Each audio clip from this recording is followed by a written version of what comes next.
बिस्मिल्लाहिर्रहमानिर्रहीम अस्सलाम वालेकुम। आज का हमारा टॉपिक है पिंपल्स ऑन स्किन।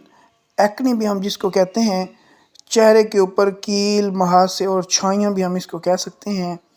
दाने भी हो सकते हैं जिनको हम वाइट हेड और ब्लैक हेड पिंपल्स भी कह सकते हैं।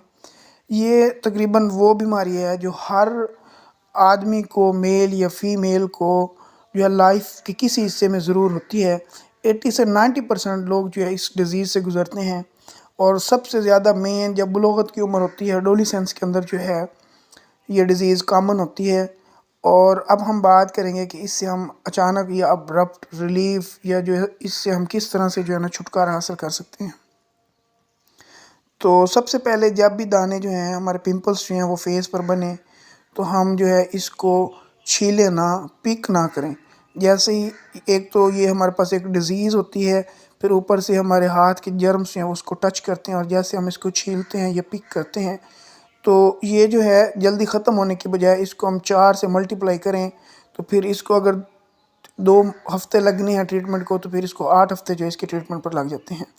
और दूसरा ये है कि हम ऑयली फूड से बचें।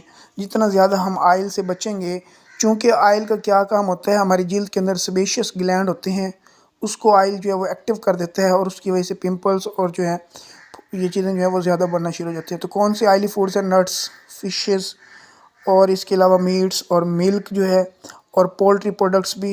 लेकिन ये जो तमाम प्रोडक्ट्स हैं ये वेरी करती हैं पेशेंट टू पेशेंट। कुछ लोगों में किस और चीज़ से और किसी किसी अलग अलग चीज़ों से जो है इन लोगों के अंदर जो है सेबेशियस ग्लैंड एक्टिव हो सकते हैं, और जिससे पिंपल्स वगैरह बनना शुरू हो सकते हैं। फैटी ऑयल्स जो हैं, और हमारे पास ऑयली स्टफ़ जो हैं जो हम फेस के ऊपर लगाते हैं, क्रीमें जो हैं, प्रोडक्ट्स जो हैं, वो हमें रोक देनी चाहिए।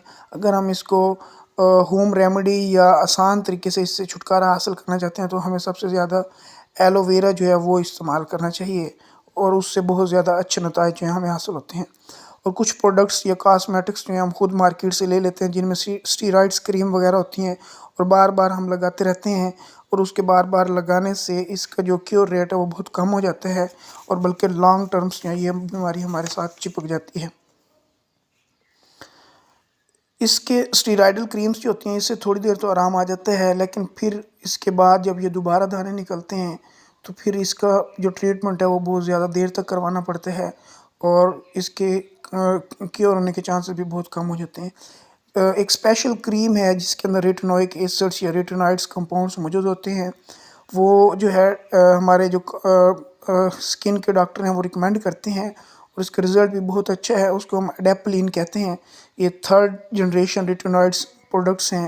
एडेप्लिन जो है ये आप मार्केट से जो है परचेज़ करके हम इसके ऊपर लगा सकते हैं, और इसके रिज़ल्ट्स जो हैं तकरीबन बाकी चीज़ों से बेहतरीन हैं।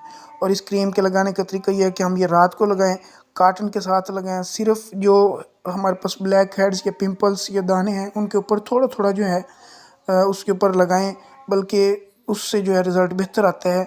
और अगर हम इसको मसाज करेंगे और ज़्यादा से ज़्यादा लगाने की कोशिश करेंगे, या दिन को धूप में लगाएंगे, तो फिर हमें इसके जो बेटर रिज़ल्ट्स हैं वो गेन नहीं होंगे। फ्रेंड्स, मेरे चैनल को सब्सक्राइब करें ताकि आपको इससे ज़्यादा इन्फॉर्मेटिव और अच्छी वीडियोज़ जो हैं वो फ़राहम की जा सकें। शुक्रिया।